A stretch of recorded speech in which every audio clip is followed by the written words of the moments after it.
Welcome to the BHOPB Network. This is week 6 of the Weekly Huddle, and this is where we review last week's games, talk about next week's games, and hopefully talk a lot about recovery. To my right, Vance Johnson, Denver Broncos. Randy. Chris Jones, Philadelphia Eagles. Mac Oden-Cleveland Browns. And Sean Dykes, New Orleans Saints. I did that on purpose. And Sean Dykes, New York Jets. All right. Love There it. you go, Randy. Let's talk about last week's games. Let's talk about last What's week's going game. on with Let's that? start out with my Broncos. Why? buddy. Why Broncos Why first? Broncos? Because the Broncos are undefeated. That's why. Oh, they squeaked by them. They didn't. They you know what? hadn't really played anybody yet. And I called it. I said they're going to squeak by that game. I thought 3 points, but they went out there and played against the Raiders and pulled out by 6 points. I think the only thing Manning was a little frustrated with is he only had like 266 yards in passing, and he's normally a 400-plus yard guy. And the only other thing, he was a little disappointed because he threw 2 interceptions to a guy who had never caught interceptions, who will be in the Pro Bowl one day. The Hall of Fame one day, and that's Woodson. Did a great job. What about your team, Sean? Well, I actually, the Jets didn't play, but I had the game of the week, Cincinnati and the Seahawks, and it was everything we said it would be. It was a great game. It was competitive down to the end. These guys played, Cincinnati as a team to be reckoned with. I think we got to watch out for those guys. They're not getting a lot of credit, but the thing I love about Cincinnati most, they have such a depth on their bench. They have a great guy. Guys can come in and fill in right away. So I think that was a great super game. All the games this week were, pretty fantastic. Overtime or their games were being won in the last few seconds. So, and that's what this free agency does. It's made the league, very comparable across the league. You have no one team dominating anymore. So I think that's a good thing for the fans and everybody who's, enjoying football. Now, what do you think is going to happen with Cincinnati? Because if you look over the history of the Cincinnati Bengals, they've always had a chance or had seasons where they started out hot, 6-0, 7-0, and then they just turned upside down and start losing the rest of the games. You think this is a Cinderella year? Absolutely. Well, I think so because the bench is so deep. Yeah. Before they didn't have the bench they had, the depth they have now. But they got great guys in backup roles that can come in that should be starters or will go anywhere else and be starters. But because they have such a great, nucleus of players, and I think the coach has done a great job of doing that, I think right now this is a team to be reckoned with. Yeah. Matt, we're going to play against each other this week, but what about last week? And your guys won a game. Great, Vance. The Browns played against the Ravens. As a matter of fact, Good game. I picked the Ravens to win that game. You did? I should be ashamed because That's the first time in history you voted against your team, and they won. There might be something going on. You're right. Pick against them. Don't start gambling, Mac. McCown did a tremendous job leading the Browns to victory. That tremendous catch on the goal line, which put them ahead, was fantastic. I think it was a great momentum builder for the Browns. They're going into the game this week against the Denver Broncos. That's right. Which there's always been a tough rival and matchup between the Browns and the Ravens. So I'm excited about this week, and I truly, all joking aside, I think that Denver coming to the Browns. Listen carefully. I think that the Browns will beat Denver this week. Wow. Really? Okay, well, we'll get back. Listen to this. We're going to talk about that, okay? We got some other games to talk about. So I is can't that- wait to know about that one. Yeah, I guess you're figuring in the dog pound factor, right? No, I'm just Or the chunking batteries issue, right? you know how many D cell batteries I've been hit with? Oh, I hear you. How about your Eagles? Well, them Eagles soared. They soared. I They really guess it did. was They when really we flew in as a group, when we winked our eye over there to that stadium. You did. You got to let excited. them know that we was in town. Y'all better represent this week. So they did. I tell you, did Chip that. Kelly, he did a great week of getting them guys prepared. And hey, Fletcher Cox, hands down, was great on defense. He was an NFC defensive player of the week. He was the first player with 3 sacks and 2 forced fumbles. And defense really stood up. You think about it, defense been keeping us in the game all year long. Because you would think the offense would have been carrying us starting out this season. Well, hey, you see preseason, it's getting out of them boys' legs, and things are coming together. The running game went great. DeMarco Murray's starting to get his touches. So, hey, I'm loving what the Eagles are doing right now.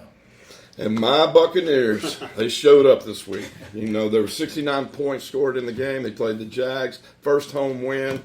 They really looked like a team. You know what I loved the most was the the after game speech by Lovie Smith in the locker room. Man, I love that. That's the stuff I miss the most. Absolutely. You know? Absolutely. And man, just seeing all those guys rally in there, you know, I think that they got a lot of young players. They're learning how to play. They're learning how to win. A big win at home is good for the morale. Yeah, And you know, they're just baby steps, a little every week with a new system, a new quarterback, a lot of new players, and great things are going to happen. So there's a lot of great teams out there this year, and you really don't know who's going to make it all the way through the playoffs and who's going to win the Super Bowl. It's a toss-up. Yeah, and you don't look at all the factors that determine that. Injuries, you know, all the different things legally that have happened with players coming back from suspensions, getting suspended, you know, so many factors, and, you know, a lot of luck. That's right. A lot of luck. And, you know, that's what I said. I think that's what the free agency has done across the league, that parity that we're getting now. And you don't have that one team that's dominating like we had the 70s and the 80s and the 90s with the teams that dominated. So I think that's the great thing. And I think the fans are really getting what they're paying for now. They're getting competitive football on the field, and you don't know who's going to win week in and week out. You know, it's a toss-up, you know, and all these are great teams. So I think this is what the fans are really signing up for, and I think the NFL is putting on a great show with these teams that are going on the field now and being competitive. I like it. And with that being said, you would think that would the Chargers have won the other night had Gates not just come back from a suspension? The guy had 2 or 3. He had three touchdown catches. He did. You know, I mean, that's Rivers, his main boy. Was that the determining factor? And what happened in the first 4 games? You know, Well, was that something exactly. that But it was just a dogfight the other night, man. Pittsburgh in that game. That was an awesome game. Yes, if it you was. got to watch. I mean, the last play of the game, 5 seconds left, and that determined the winning, you know, touchdown. So I think that was a great game from start to finish. You know, Vic played well, Steelers played well. It was just a hard-fought game from top to finish, you know what I mean? So that's, once again, that's what the fans are signing up for. That's the thing that's getting Monday night, the ratings.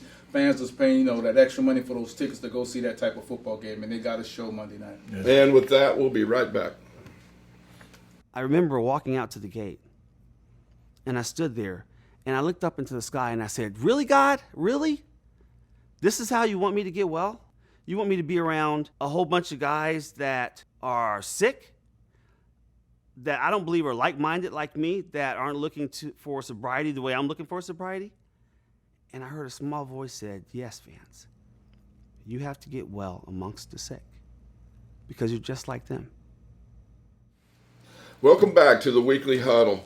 And Vance, I think y'all made a trip this We did. last weekend? We did. Or- You know, last year I went with Randy Grimes. We went out to see Dr. Lewis Baxter in New Jersey, and we played at a golf tournament, which he has, the Professional Assistance Program, and it really made me feel comfortable and confident that this battle against this addiction was a one-day-at-a-time process. And I had a chance to visit with the guys a little bit about it. And Sean, I know that you had a chance to be out there. You got the golf clubs out. You had to dust off your shoes. You had a lot of fun. I had a And great time. Dr. Great Baxter was, you know, he really treated us really good, Randy. Absolutely. And I look forward to going back there again next year. And it just really shows how this addiction not only affects the professional athletes, not only the neighbor that's at the home watching the ball game, but professionals as a whole. Absolutely.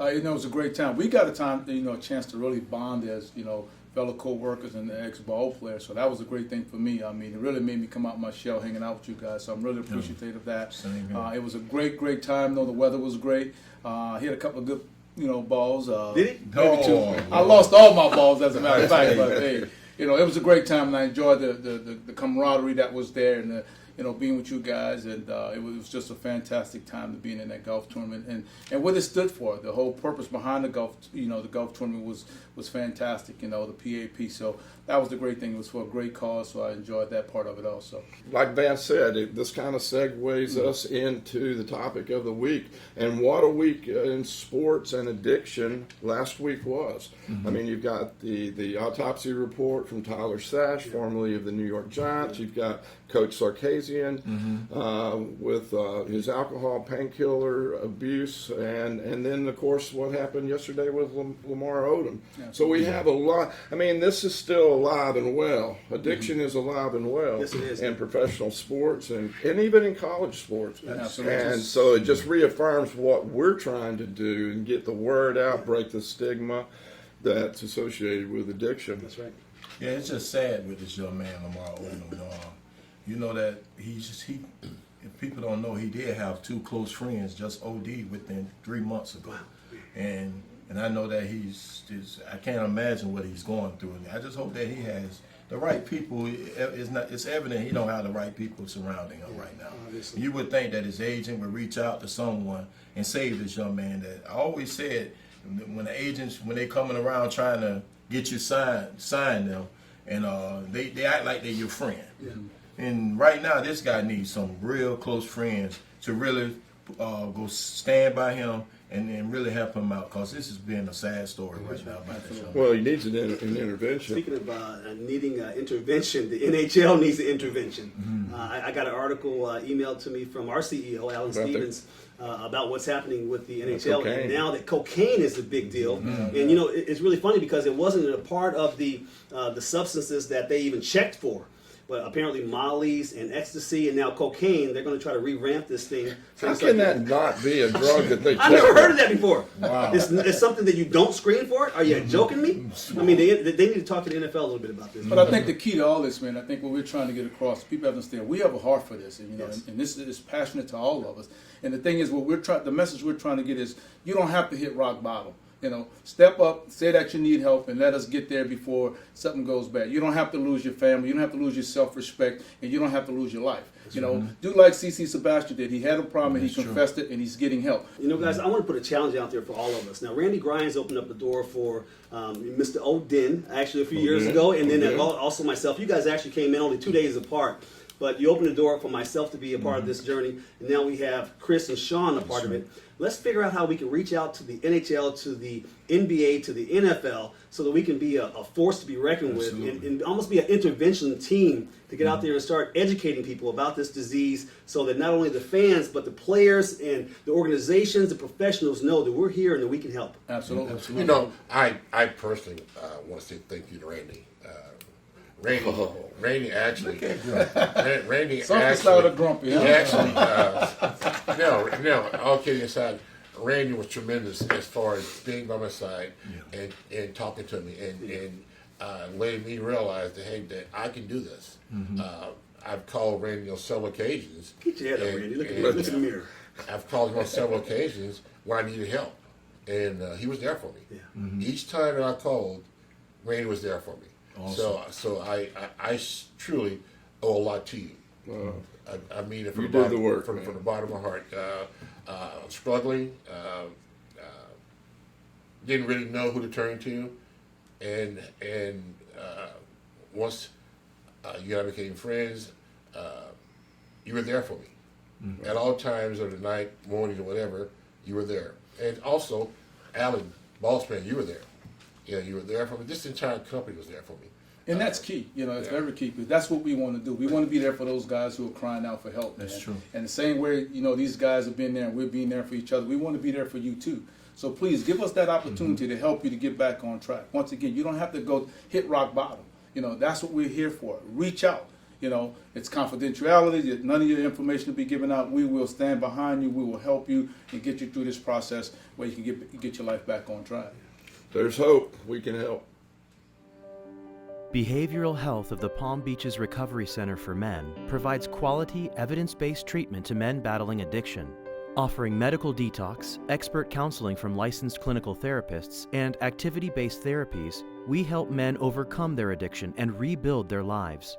We understand the unique substance abuse issues that men face and are ready to help you take your life back. Visit rehabformen.com to get your fresh start. Welcome back to the BHOP Network and the Weekly Huddle. This is the segment of the show where we talk about this week's games, and which is I've not been very successful. You know, I have not been very successful. But and since my Bucks aren't going to play this week, I'm going to adopt a team. I'm going to adopt the Chargers and the Packers. If I'm not a Buck fan, then I'm a Packer fan. Okay. I love the Green Bay Packers. I love that heritage, that history, and legacy, all that good stuff. And It's a team that they can easily beat. that's The Chargers do have to come in there, but I got to tell you, even though it's a home game for the Packers, I'm a Rivers guy. I like that guy. Okay. I think he's a great, smart quarterback, gunslinger. very underrated. I think he gets out there and he's like a surgeon. The guy can read defenses, and let me tell you something: if you're going to blitz him, you better disguise it. That's right. Because he will burn you. He's as good as anybody. So are they in the pulling one game. off? Are they going to pull one off up there? No, I didn't say that. No. I think the Packers are going to come out on top because Aaron Rodgers, he is the man. He is the man, and especially at home. So it's going to be a great game against two great quarterbacks. That's what I love. It's going to come down to maybe which offensive line does the best job of protecting the quarterback. I can see that. What about your Jets? Well, we were off last week, so we had an opportunity to, fix all our injuries and kind of brush up on our game plan. And we're playing the Redskins, and Redskins are playing pretty well now too. They've had 2 good weeks of game plan where they were very competitive, and I think they won one of those games. So the Jets, once again, we had a week off. We can't go in there relaxed or taking these guys for granted because these guys, they don't have anywhere to go but up. Because they're kind of in the basement. So right now, the Redskins are playing really well. But I'm gonna go with my Jets because once again, I'm a diehard, and I think we're on the verge of something great here if we just keep playing the way we're playing. And the Browns are at home against the Broncos. You're right. The Browns are at home They're in against the dog Broncos. It's always been a nip and tug game with the Broncos. I remember the drive. I'm sure Vance remember that when we were in the playoffs and the Broncos came back and won the game in, I guess, the final minutes. So I think it's going to be a great game. But I think that being at Cleveland and with the win they got last week, I really think that the momentum has shifted, and I think that the Browns will play very well enough to win this ball game. I think, sure, the Broncos have a great defense, but I think that somehow this week the Browns will be able to win this game in Cleveland. What do you think about that, Vance? My goodness gracious. This guy right here. I'll be honest with you. It's going to be close. And the history shows. In fact, I did some research last night because I wanted to come here and talk a lot of smack to you, Mr. Oden. But I noticed that the Browns haven't beat the Broncos since 1990. So you might as well say 1900. Wow. So the last time they won. However, The man said 1900. Wow. but we barely squeaked one out in overtime in 2003. And the last time we played a tough game against them was in 2008. Actually, was the last time we even met up with the Browns, and we lost. We won a close one, 34-30. I was a part of both the drives, number 1 and number 2. You guys had a drive the other night where you pulled one off, but this is going to be a really tight game. I'm a little worried because I know Peyton Manning has been struggling a little bit with the interceptions. However, I think he's going to go out there and do a good job, and that's probably the thing that they haven't seen. The Browns is a Peyton Manning with a Broncos uniform on, going into your old stadium and kicking some Brown butt. So I'm going with the Broncos again. Have you ever been hit with any of those batteries? That's right. Out of the I got end hit zone by there? batteries. I got hit by dog biscuits. I got hit by a little bit of everything. and water They hate balloons me that there. didn't have water in them. They used to have these, the fire hydrants. They would paint our numbers on them, and they'd take their dogs up to them, and you know the rest of the story. Exactly. That's why we're the dog pound, baby. Classy. In the game of the week, this brother right here. Bring it on. Yeah, man. Bring Let's it hear on. about it. Hey, I tell you, the Giants are coming to the Eagles. Hey, it's one of those games that you just take the gloves off and they're gonna be smash mouth football. Yeah. And I remember when I was playing, those games was just drooling because each possession was accountable. You need to do something to move the ball. But I'm going with the Eagles. We got to slow down their passing attack because the defense has been holding up. This one of these weeks that they really got to hold up. So I just hope Chip Kelly just go out there and call a great game plan. We know each other. There's no hiding from each other. Hey, I really think the Eagles will soar. Well, I think the Giants are playing really well. And, even Eli is doing a real good job now playing well. I think they've got their thing together. So it's going to be a tough game, but I'm going to have to go against you, buddy. All right. Ooh. Hey, Well, me understand personally, that. I'm picking Philly also. I think right. this kid Cox, he's been unbelievable in terms of getting to the quarterback. Yep. And Eli Manning, he cannot stand pressure. He will Yep. throw the ball away if the defensive line puts pressure on him. So, Chris, I'm going along with the Eagles also. Wow. I'm going to have to go with the Giants. This game has a lot of history to it. But these particular teams, I mean, if they don't really bring the big guns Yeah, that's or true. bring the right attitude, it's going to sound like 22 socks beating together out there. So I'm going to go with the Giants. I don't expect a great game, but historically, it's always been pretty good. So we'll see what All right. happens. And I hope my fans don't get mad at me right now, but I'm going to have to vote against a Manning.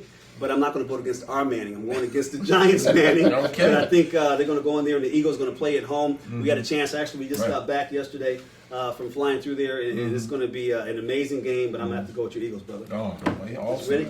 Awesome. We're going to get it going. We're going to soar. We're going to soar. And that's it for this week of the Weekly Huddle. And as always, if you or anybody you know is suffering from this disease of addiction, then give us a call. We all have Facebook pages. Vance has one, Chris has one, I know Mac has one, Sean has one. You can find me at Behavioral Health of the Palm Beaches, bhpalmbeach.com, or athletesinrecovery.com, or go to the Facebook page, Athletes in Recovery, or Randy Grimes. And there is hope. I've said it before. There is hope, and we can help. Reach out to us.